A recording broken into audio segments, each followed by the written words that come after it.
और आज हम इस वीडियो में बात करने वाले हैं डीमन स्लेयर के one of the best written character upper moon 3 Akaza के बारे में, जिसको कि तुम में से काफी सारे लोग आई एम श्योर हेट भी करते होंगे because he killed rain Goku. लेकिन मैं एक गारंटी के साथ कह सकता हूँ, अगर तुमने मांगा पढ़ी है या फिर तुम इस वीडियो को पूरा देख लेते हो तो ये कैरेक्टर यानी अकाजा तुम्हारे फेवरेट कैरेक्टर्स में से एक बन जाएगा। क्योंकि इस वीडियो में हम जानने वाले हैं अकाजा की बैक स्टोरी के बारे में और अकाजा किस फाइट के दौरान मरा था और क्यों मेरी नजर में वो अनडिफीटेड ही था एंड तक। अगर सोच रहे हो क्यों और जानना चाहते हो देन कीप वॉचिंग।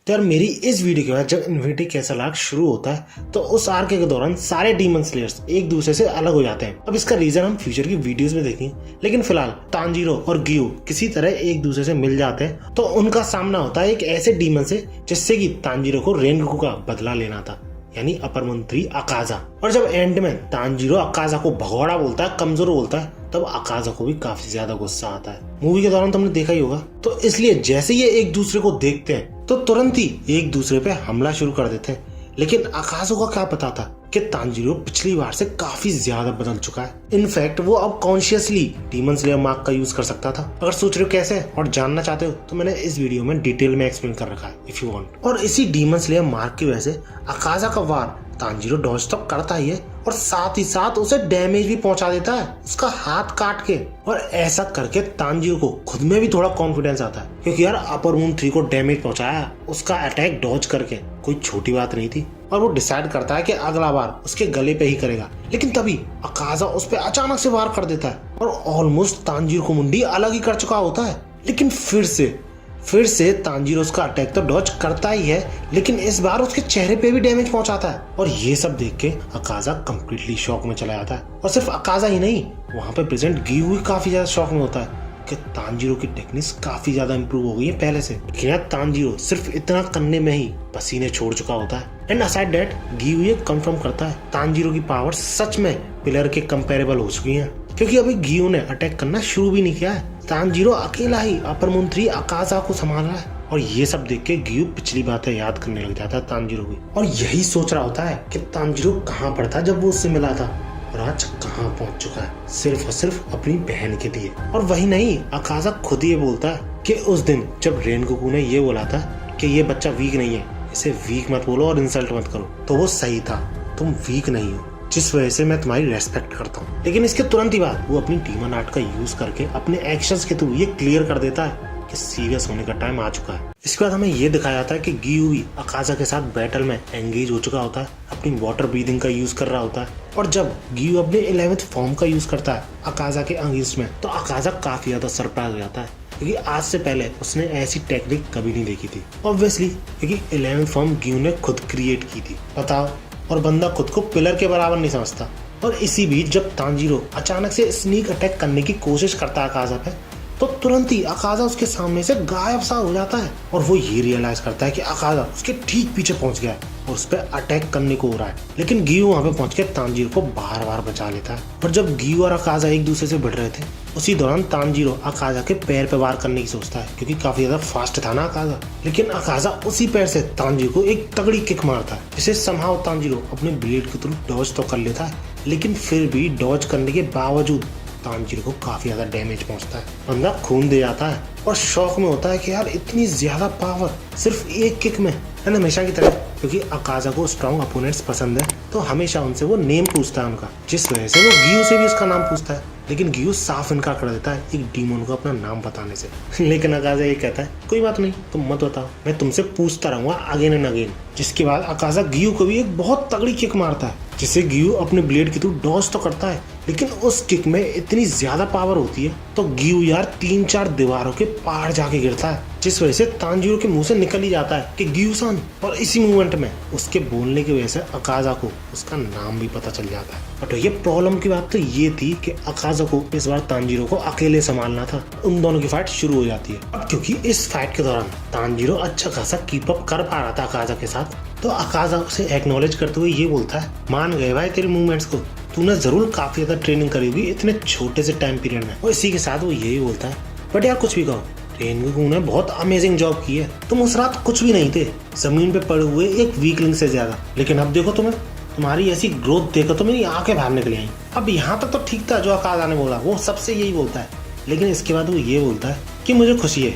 रेनगोकू उस रात मर गया, क्योंकि मुझे नहीं लगता कि वो उससे ज्यादा और स्ट्रांग बन पाता, बिकॉज ऑफ हिज विजन जो कि उसके वर्ल्ड को लेकर थे, जिस वजह से वो हमेशा ह्यूमन बने रहना चाहता था। और भाषा ये बात सुन के तानजीरो की बुरी तरह से टक जाती है और वो क्लियरली अकाज़ा को धमकी देता है कि रेनगोकू के बारे में बोलने की हिम्मत भी मत करना। जिसके रिप्लाई में अकाज़ा ये बोलता है, क्यों, क्या हुआ? मैं तो यार उल्टा तुम दोनों को फ्रीज कर रहा हूँ, तुम्हारी बड़ाई कर रहा हूँ, क्योंकि अकाज़ा के अकॉर्डिंग ये लॉ ऑफ नेचर है कि वीकलिंग्स को वाइप आउट हो जाना चाहिए। जिस बात से तानजीरो साफ इनकार करता है, ये एग्जांपल देते हुए कि न्यूबॉर्न बेबी तो सबसे ज्यादा वीक होते हैं, अगर उन्हें प्रोटेक्ट करने वाला कोई नहीं होगा तो वो जिएंगे कैसे? दैट्स व्हाई तानजीरो के अकॉर्डिंग जो ताकतवर है उन्हें अपने से वीक को बचाना चाहिए, और जो वीकर है उन्हें और भी ज्यादा स्ट्रांग बन के अपने से वीकर को बचाना चाहिए। ये लॉ ऑफ नेचर है, जिस वजह से वो अकाज़ा की थिंकिंग को बिल्कुल बकवास बोलता है और इस वजह से अकाज़ा को काफी ज्यादा गुस्सा आ जाती है। लेकिन अकाज़ा ये नहीं समझ पा रहा होता है कि उसे इतना गुस्सा आ क्यों रहा है तानजीरो की ऐसी बकवास पे जिसपे कि वो यकीन भी नहीं करता। शुरुआत में तो उसे ऐसा लगा था कि तानजीरो वीक है, इसलिए उसे चिढ़ मच रही है तानजीरो से, लेकिन अभी भी जब वो पहले से ज्यादा स्ट्रांग है, मुझसे इसका चेहरा सहन ही नहीं हो पा रहा। और तभी हम अकाज़ा के पीछे से एक हाथ आता हुआ देखते हैं, किसी इंसान का, जो कि तानजीरो जैसा ही कुछ सिमिलर अकाज़ा से बोल रहा होता है। और जब अकाज़ा उसका हाथ हटा के पीछे देखता है तो पीछे कोई भी नहीं था, क्योंकि ये सब अकाज़ा की एक इमेजिनेशन थी, मेमोरी थी। अब इस चीज को देखकर तानजीरो भी सोच में कि भैया ये हवा में ही हाथों को क्यों मारने लग रहा है, लेकिन क्योंकि अब अकाज़ा काफी ज्यादा पिस्ड ऑफ हो चुका था तानजीरो से, तो वो तानजीरो पे सीधा अटैक करता है। और ये अटैक पिछले अटैक से काफी ज्यादा पावरफुल था और इवन काफी ज्यादा फास्ट भी था। जिसके बाद फिर से तानजीरो के पलक झपकने से पहले अकाज़ा फिर से उस पर वार करता है। अब तानजीरो अकाज़ा के ये सारे अटैक्स देख के इसी सोच में होता है कि ये सारे अटैक्स अकाज़ा के इतने पावरफुल और इतने प्रिसाइज हैं कि ऐसा महसूस हो रहा है कि वो सारे अटैक्स उसके वाइटल्स और ओपनिंग्स की तरफ अट्रैक्ट हो रहे हैं। जिसके बाद उसने अकाज़ा की जितनी भी बातें सुनी है उसमें से वो कुछ ढूंढने की कोशिश करता है, उसका पॉइंट ऑफ व्यू, उसने क्या चीजें बोली थी। और इसी सोचने के दौरान जब अकाज़ा तानजीरो पे अटैक करता है तो काउंटर अटैक में जब तानजीरो उस पर अटैक करता है तो फाइनली ये वार अकाज़ा के गले तक पहुंच चुका होता है। इसके बाद बहुत तगड़ी चीज दिखाई जाती है। I am telling you, Rengoku का जो छोटा भाई था उसे ढूंढने पर एक लेटर मिला था जो कि उसके एंसेस्टर यानी कि बहुत पहले के फ्लेम प्लेयर में लिखा था, जो कि डायरेक्ट कांटेक्ट में था। गैस किसके? ऑफ कोर्स योरिची के, जिसने जब अपनी सन ब्रीदिंग के बारे में उस फ्लेम प्लेयर को बताया था तो वो फ्लेम प्लेयर को समझ नहीं पाया, लेकिन फिर भी रेनगोकू का छोटा भाई वो लेटर तानजीरो को भेज देता है क्योंकि उसे विश्वास था कि तानजीरो इस चीज को समझ लेगा। लेकिन बुरी किस्मत तो देखो, वो लेटर पहुंचने से पहले ही तानजीरो, गियू और अकाज़ा की लड़ाई शुरू हो चुकी होती है। अब इसी तानजीरो और अकाज़ा की लड़ाई के दौरान जब तानजीरो अटैक करने वाला होता है अकाज़ा पे, तो अकाज़ा उसका ब्लेड पकड़ लेता है, जो देख के तानजीरो काफी ज्यादा टेंशन में आया था, क्योंकि अकाज़ा चाहे तो तुरंत ही उस ब्लेड को तोड़ सकता है। जिस वजह से कोई और ऑप्शन न दिखने पे वो बहुत तगड़ा हेडबट मारता है अकाज़ा को, जिसके बाद तानजीरो किक भी मारता है, लेकिन ये काफी नहीं था, एटलीस्ट अपर मून 3 के लिए तो। लेकिन सही टाइम पे फिर से गियू अपनी एंट्री लेता है एंड गेस व्हाट, गियू इस पॉइंट ऑफ टाइम पे अपना डीमन स्लेयर मार्क एक्टिवेट कर चुका होता है। अब ये मुझे नहीं पता कि सबकॉन्शियसली कर रहा था या फिर ये कॉन्शियसली कर रहा था वो, लेकिन कुछ भी कहो बहुत ही बैडएस लग रहा होता है। और अपने पहले अटैक में ही अकाज़ा को ये अंदाजा दिला चुका होता है कि उस मार्क के आने से कितना डिफरेंस आया है, और इस तरह दोनों की फाइट शुरू हो जाती है। लेकिन तानजीरो ये क्लियरली नोटिस कर सकता था कि गियू की स्पीड भले ही बढ़ गई है, लेकिन अकाज़ा ने भी अपनी स्पीड इमीडिएटली उतनी ही बढ़ा ली। एंड ऑब्वियसली अगर ये बैटल ऐसे ही चलता रहा तो एट दी एंड ह्यूमन ही हारेगा, और ऊपर से उनका अल्टीमेट गोल तो मुजान को हराना है ना, वो सारा टाइम और एनर्जी यहाँ पे नहीं दे सकते। जिस वजह से वो शांत हो जाता है और ढंग से सोचता है कि अकाज़ा के इतने प्रिसाइज अटैक्स कैसे हैं, और तब जाके उसे याद आती है कि अकाज़ा हमेशा बैटल स्पिरिट की बात करता रहता है, और ऐसा ही कुछ उसने इनोजुके से भी सुना था। और बातों ही बातों में इनोजुके ने इस चीज की कमी भी बताई थी कि अगर किसी का किलिंग इंटेंट नहीं है तो ये काफी ज्यादा हार्ड हो जाता है किसी भी पर्सन को नोटिस करना है कि वो तुम्हारे पीठ पीछे क्या कर रहा है। लेकिन भैया तानजीरो को क्या पता था कि वो बचकांड बातें इतनी काम आएंगी यहाँ पर। अब इसके बाद तानजीरो इस पूरी थ्योरी को ट्राई करने के लिए अकाज़ा पे एक स्नीक अटैक करता है पीछे से, लेकिन भाई साहब अकाज़ा बिना देखे ब्लेड को हाथ से पकड़ लेता है और तुरंत ही काउंटर अटैक करता है तानजीरो पे। लेकिन क्योंकि तानजीरो को ऐसा कुछ एक्सपेक्टेड था तो वो आसानी से डॉज भी कर लेता। इसके बाद हमें तानजीरो के पास्ट की कुछ ग्लिम्स दिखाई जाती है जिसमें कि वो अपने फादर के बारे में बता रहा होता है, क्योंकि उन्होंने एक बार कहा था उससे कि जब तुम यूजलेस मूवमेंट्स को अवॉइड करना शुरू कर देते हो तो तुम एक ऐसी स्टेट में पहुंच जाते हो कि तुम्हारा माइंड इनविजिबल होना, एम्प्टी होना शुरू हो जाता है। और इसी रीजन की वजह से जो फायर डांस था उनकी फैमिली में चलता हुआ आ रहा था, उसकी डैड जो कि बहुत ज्यादा बीमार भी थे पूरी रात करते थे उसे, क्योंकि अपना माइंड एम्प्टी करने के बाद यानी सारे यूजलेस मूवमेंट्स अवॉइड करने के बाद उन्हें थकानी महसूस नहीं होती थी। और एक रात तो तांजीरो के डैड का सामना एक बियर से होता है जो कि फैमिली पर अटैक करने वाला होता है, और उस बियर को भी तांजीरो के डैड बिना किसी किलिंग इंटेंट के मारते हैं। और अपनी बात को कंटिन्यू करते हुए तांजीरो ये भी एक्सप्लेन करता है कि उसके फादर सी थ्रू वर्ल्ड को भी देख सकते थे। वही चीज तांजीरो ने अभी अभी अकाजा का जो अटैक डॉज किया है उस टाइम भी फील की थी, यानी सी थ्रू वर्ल्ड को भी फील किया था, जिस वजह से वो उस अटैक से जो कि इतना पास और इतना फास्ट था मैनेज कर पाया बचना। और तांजीरो को ये पूरा कॉन्फिडेंस था कि वो इस टेक्निक के थ्रू अकाजा को हरा के ही छोड़ेगा। इसके बाद हमें वापस अकाजा और गियू की फाइट दिखाई जाती है, जिसमें कि गियू बैरली मैनेज कर पा रहा होता है कीप अप करना अकाजा के साथ, ऑलमोस्ट अपनी लिमिट्स पे होता है क्योंकि वो अपनी सारी ब्रीदिंग फॉर्म्स यूज कर चुका होता है। और गियू के एक अटैक के दौरान अकाजा उसकी तलवार तोड़ देता है, जिस चीज से गियू काफी ज्यादा शॉक हो जाता है। और इसके बाद अकाजा गियू को फेयरवेल बोलते हुए एक फाइनल ब्लो मारता है, और सच में यही लग रहा होता है कि गियू का खेल खत्म। बट भाई साहब अकाजा को तभी ये रियलाइज होता है कि वो खून गियू के पेट से नहीं उसके हाथ कटने की वजह से आया, जिसके की पीछे और किसी का नहीं तांजीरो का हाथ था। देख रहे हो जैसे गियू ने तांजीरो को 2 बार बचाया इस फाइट में, वैसे ही सेम एग्जैक्टली सेम तांजीरो ने गियू को बचाया। और ये चीज देख के गियू काफी ज्यादा शॉक हो जाता है क्योंकि उसके बाल, उसकी आईज, उसकी आवाज सब कुछ डिफरेंट थी पहले से। और उधर अकाजा का एक एक सेल उसके शरीर में प्रेजेंट एक एक बार यही बोल रहा होता है कि इस बंदे को तुरंत मारो, ये खतरनाक है बहुत। जिसके बाद फिर से अकाजा अपनी डीमन आर्ट का यूज करता है, जिसके की नाम में ही आ रहा होता है एंड स्टाइल, जिससे कि ये आसानी से गैस कराया जा सकता है कि अकाजा की मोस्ट पावरफुल टेक्निक है। लेकिन भैया तांजीरो किसी और ही दुनिया में होता है, जी हाँ सी थ्रू वर्ल्ड की दुनिया में। बट भैया अकाजा उस टेक्निक के थ्रू गियू की बहुत बुरी हालत कर चुका होता है। लेकिन तभी अकाजा के पीछे गियू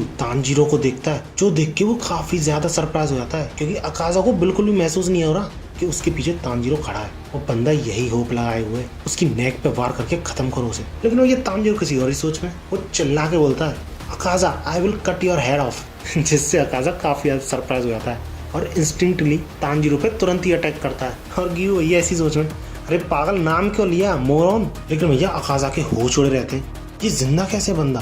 लेकिन क्योंकि अकाजा को अपने किलिंग इंटेंट कंपास पे विश्वास था तो उसे ज्यादा कोई प्रॉब्लम नहीं थी। लेकिन बंदे की फटके हाथ में तब आती है जब उसका कंपास ही काम करना बंद कर जाता है तांजीरो पे, जिसके बाद अकाजा तुरंत ही ये रियलाइज कर लेता है कि इस बंदे की बैटल स्पिरिट गायब हो गई है। और इससे पहले कि अकाजा को सोच पाता या फिर कर पाता, तांजीरो अकाजा की मुंडी धड़ से अलग कर देता है और अकाजा के लास्ट वर्ड्स यही निकलते हैं इम्पॉसिबल। अब क्योंकि अकाजा का सिर डिसइंटीग्रेट हो जाता है तो वो लोग यही सोच रहे होते हैं कि वो जीत गए, स्पेशली तांजीरो। लेकिन शॉकिंग ये था कि अकाजा का शरीर डिसइंटीग्रेट होना शुरू भी नहीं हुआ था, जो देख के गियू के होश उड़ जाते हैं। और ये भी अगर काफी नहीं था तो अकाजा फिर से अपना कंपास यूज करना शुरू कर देता है, यानी अपनी डीमन आर्ट को। और जहाँ से अकाजा का सिर अलग हुआ था उस जगह को अकाजा अजीब तरीके से सील कर लेता है। और भैया तांजीरो ये सी थ्रू वर्ल्ड यूज करके और वो डीमन स्लेयर मार्क यूज करके अपनी लिमिट्स पे होता है, तो अकाजा के सिंपल अटैक्स को भी डॉज नहीं कर पाता है। अब ये सब देख के तांजीरो यही सोच रहा होता है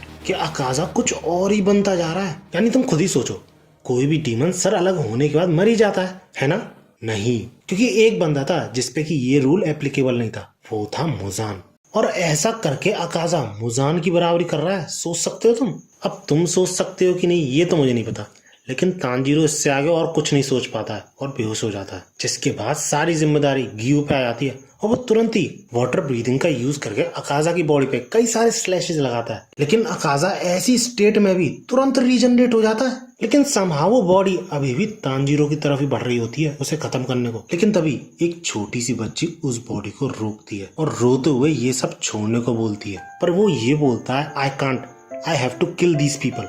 और उसके ताकत के मोह का रीजन ये था कि उसे कोई चीज वापस लानी है, और वो चीज क्या है उसके लिए हमें बैक स्टोरी दिखाई जाती है अकाजा की, जहाँ पर कि एक बच्चे को बहुत बुरी तरह मारा गया होता है, पनिश करा गया होता है क्योंकि वो लोगों की जेब काट रहा था, क्योंकि उसे अपने पापा के लिए दवाइयाँ लानी थी उन पैसों से। लेकिन जब अकाजा का पापा ये सुनता है कि उसका बेटा फिर से पकड़ा गया है, उसने मार खाई है जेब काटने के पीछे, तो वो आत्महत्या कर लेता है और अपने पीछे एक नोट छोड़ के आता है जिसमें कि वो माफी मांगता है अकाजा से कि उसने आज तक अकाजा के लिए कुछ भी नहीं किया और अभी भी अकाजा को उसके लिए इतनी मार खानी पड़ रही है, जिस पे अकाजा काफी ज्यादा दुखी हो जाता है और उससे भी ज्यादा फ्रस्ट्रेट हो जाता है उन लोगों से जो कि हमेशा उसे पनिश करते थे, क्योंकि उनके पनिश करने की वजह से ही उसके डैड को बहुत ज्यादा बुरा लगा और उन्होंने आत्महत्या की थी। लेकिन तभी एक बंदे की तालियों की आवाज आने लग जाती है और वो तारीफ करने लग जाता है अकाजा की। एक बच्चा होते हुए भी 7 एडल्ट लोगों को अकेले धूल चटाई है, वो भी बेयर हैंडेड। अब अकाजा की फाइटिंग स्पिरिट को देख के वो उससे उसका डोजो ज्वाइन करने की बोलता है। अब भैया अकाजा तो फ्रस्ट्रेटेड था ही, तो वो उस पर बिना सोचे समझे अटैक कर देता है। लेकिन वो बंदा भी कोई नॉर्मल बंदा नहीं था, बिना अकाजा का एक भी पंच लिए वहीं के वहीं पेल देता है उसे।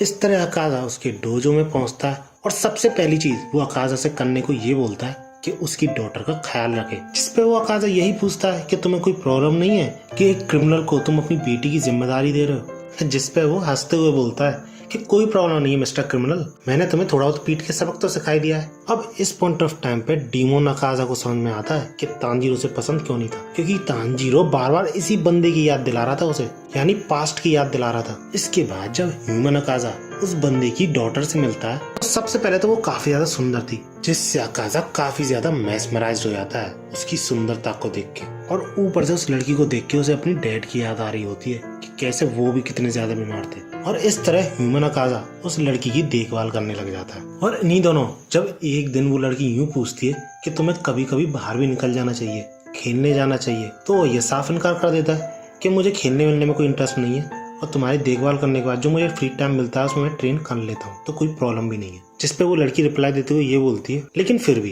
कभी कभी तो अलग करना चाहिए ना कुछ, जैसे कि आज रात फायरवर्क्स शो होने वाला है तो मैं जरूर देखने जाना चाहिए वो। जिसकी रिप्लाई में ह्यूमन अकाजा ये बोलता है अच्छा चलो अगर तुम्हारी तबीयत ठीक ठाक हो जाती है तो मैं तुम्हें कैरी करके उस ब्रिज पे ले जाऊंगा, तो हम साथ में फायरवर्क्स देखेंगे। जिसपे वो लड़की शॉक्ड और अपनी बात को कंटिन्यू करते हुए वो ह्यूमन अकाजा ये बोलता है आज नहीं हो सका तो ठीक है, अगले साल भी नहीं हो सका तो ठीक है, उसके अगले साल कभी ना कभी तो देखेंगे ही। और इसी के बाद हमें अकाजा के उस मास्टर के बारे में पता चलता है कि कैसे कुछ गुंडों से उसने एक आदमी को बचाया था, तो उस आदमी ने ये डोजो और ये पूरी लैंड उसकी फाइटिंग टेक्निक से इम्प्रेस होके दे दी थी। लेकिन काफी सारे लोग इस चीज से खुश नहीं थे, क्योंकि ये डोजो वो खुद के लिए चाहते थे। और ऐसा ही करते करते 3 साल बीत जाते हैं और ह्यूमन अकाजा 18 का हो जाता है और वो लड़की 16 की हो जाती है। और इन सालों में वो लड़की फाइनली चढ़ने फिरने लग जाती है। और इन्हीं दिनों के दौरान बहुत बड़ी चीज होती है, वो जो मास्टर था अपना डोजो और अपनी लड़की उस अकाजा को देने की बोलता है, जिससे अकाजा काफी ज्यादा शॉक हो जाता है और थोड़ा शर्मा भी जाता है। और इस प्रपोजल के तुरंत ही बाद अकाजा को फाइनली अपनी डैड की बातों पर यकीन होने लग जाता है कि वो भी एक नॉर्मल लाइफ जी सकता है। और वो ये डिसाइड कर चुका होता है कि वो 2 लोगों को तो हमेशा प्रोटेक्ट करके रखेगा, चाहे उसकी खुद की जान ही क्यों ना चली जाए। ऑब्वियसली यही दोनों लोग। लेकिन अकाजा ने सपने में भी नहीं सोचा था कि एक पॉइजन उसकी दुनिया उजाड़ के रख देगा, क्योंकि एक दिन अकाजा जब अपनी डैड की ग्रेव को विजिट करने गया होता है, ऑब्वियसली मैरिज के बारे में बात करने गया होता है, तो उसे ये खबर दी जाती है कि वेल का जो पानी था उसमें पॉइजन मिला दिया गया था, जो सुन के पसीने छूटने लग जाते हैं अकाजा के। और पॉइजन की हेल्प लोगों ने इसलिए ली थी क्योंकि वो अकाजा के मास्टर को डायरेक्ट फाइट में हरा ही नहीं सकते थे। और शॉकिंगली मास्टर को तो मारा ही, उसके साथ साथ उसकी बेटी को भी मार दिया था उन लोगों ने, इतने घिनौने थे। और ये सुन के हमें अकाजा और उस मास्टर की बेटी के बीच के पल दिखाए जाते हैं, जहाँ पर कि वो फायरवर्क्स देख रहे होते हैं। और इसी मोमेंट ऑफ टाइम में वो लड़की अकाजा को अपना लव कन्फेस करती है, क्योंकि जो उसने ये बात बोली थी कि हम अगले साल भी देख सकते हैं या फिर उसके अगले साल देखेंगे फायरवर्क्स, उसने उसे काफी ज्यादा हिम्मत दी थी सही होने की। आई एम श्योर तुमने मोस्ट वायरल रील भी देखी होगी, जो कि काफी ज्यादा वायरल भी हुई थी इंस्टाग्राम पर जब सीजन 3 आने वाला था डीमन स्लेयर।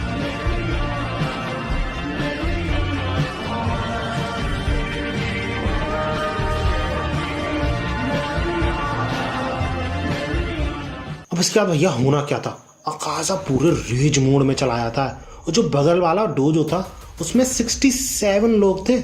ऑब्वियसली प्रोफेशनल तो नहीं थे, लेकिन स्टूडेंट ही सही, लेकिन 67 लोगों को, वो भी समुराइज को बेयर हैंडेडली सिर्फ अपने फिस्ट के थ्रू अकाजा खत्म कर देता है। लिटरली एक एक पंच में लोगों के स्कल और पसलियां तोड़ रहा होता है। और ये माहौल इतना खौफनाक हुआ था, इतना खौफनाक हुआ था कि वहां पे जो मेड थी जिसने ये सब देखा था वो पागल हो गई थी। और इसी फेज के दौरान ये बातें सुन के कि एक बंदे ने 67 लोगों को अकेले मारा है, वहाँ पे मुजान उससे मिलने आता है और अकाजा के बिना हाँ या ना किए उसे T1 में कन्वर्ट करता है। और उस पास्ट को याद करने के बाद वही बॉडी अपना सिर भी रीजनरेट करने लग जाती है। और इसी दौरान तांजीरो को भी होश आता है, जो ये चीज देख के काफी ज्यादा शॉक में होता है। और उसका सर फुली रीजनरेट होने से पहले तांजीरो उस पर वार भी करता है, लेकिन उसके हाथों में इतनी ताकत ही नहीं थी, इवन ब्लेड भी उसके हाथों से फिसल जाता है। जिसके बाद तांजीरो के पास कुछ था नहीं तो वो बेयर फिस्ट यानी एक मुक्का मारता है अकाजा को, जिस मुक्के ने सही में उसे उसकी मास्टर की याद दिला दी। और भैया तांजीरो टेंशन में होता है कि वो एक तो अपनी स्वॉर्ड नहीं पकड़ पा रहा और गियू की तलवार तो टूटी गई है, साथ ही साथ उसकी हालत भी बहुत बुरी है। लेकिन उन्हें अकाजा के एक अटैक का भी सामना करना पड़ेगा जो कि वो करने वाला है, जिससे वो दूर भाग के बचने की कोशिश भी करते हैं। लेकिन उस अटैक से पहले तांजीरो अकाजा के मुंह पे बहुत ही सॉफ्ट स्माइल देखता है, क्योंकि ये अटैक उनके लिए नहीं था, ये अटैक खुद अकाजा के लिए था। अब तुम्हें क्या लगता है एंड हो गया? नहीं, इस अटैक के बावजूद अकाजा फिर भी रीजनरेट हो रहा था। वो खुद ये नहीं चाहता था, फिर भी ऐसा हो रहा था, क्योंकि उसके अंदर जो मुजान की कॉन्शियसनेस थी वो ऐसा होने नहीं दे रही थी। लेकिन फिर भी अकाजा अपने पास्ट को याद करके बहुत ज्यादा अफसोस करके फाइनली डिसइंटीग्रेट हो जाता है। और इतने एपिक वे में अपर मून 3 का एंड होता है, जिसको कि भाई साहब कोई भी डीमन स्लेयर हरा नहीं पाया था जब तक उसने खुद ने हार नहीं मानी थी। And that's it. वीडियो अच्छी लगे तो लाइक जरूर करना और ऐसे ही वीडियोस के लिए मेरे चैनल को सब्सक्राइब जरूर कर लेना। इस वीडियो का टारगेट रखते हैं 400 लाइक्स, क्योंकि काफी ज्यादा लंबी भी है ये वीडियो। और अगर तुम 400 लाइक्स कंप्लीट कराते हो तो मैं तुरंत ही अपर मून 2 पे वीडियो लाऊंगा कि वो कैसे हारा था, क्योंकि उसकी डेथ भी सिंपली डीमन स्लेयर्स की वजह से नहीं हुई थी, उसके भी पीछे कोई और रीजन था। तो टारगेट जल्दी पूरा करा देना वीडियो चाहते तो। भागो।